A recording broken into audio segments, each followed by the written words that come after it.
Tak došlo mesta Stavern. Toto je Stavissimo restaurant. Práve otvorili minulý týždeň. Zameranú tiež na taliansky štýl, hlavne pre turistov, lebo turisti sem chodia takto hlavne na výlety a keď sa tu vylodia, myslím, že majú dosť blízko, aby sa občerstvili. Som tu peknú panorámu prístavu, fjordy, maják.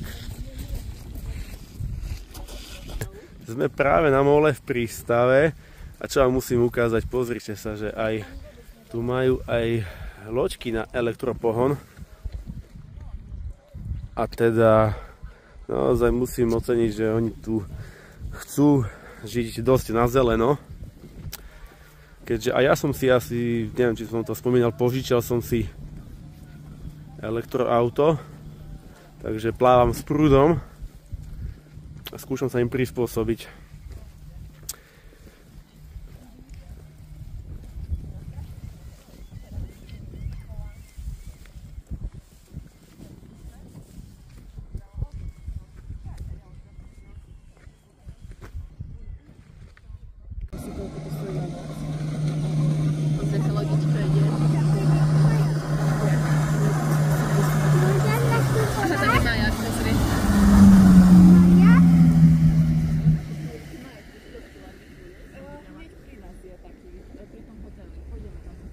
Takže toto je nejaký historický domček, alebo čo to je, ako nám tu Kamila teraz vysvetlila. Ja už ho vidím, toto je maják, áno.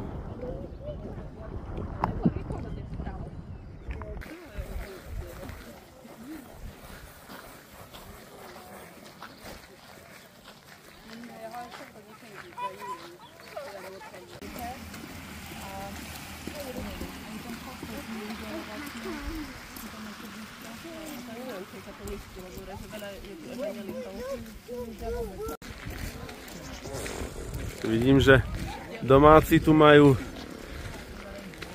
svojské tradície a zvyky na Veľkú noc. Dneska je už štvrtok, ale všetko je zatvorené, až na pár výnimiek, nejakých obchodov a tak, a všetci sa buď vybrali na prechádzku k horám, alebo takto stráviť voľný čas. Vidím, že atrakcie pre detičky a veci sú na každom kroku, takže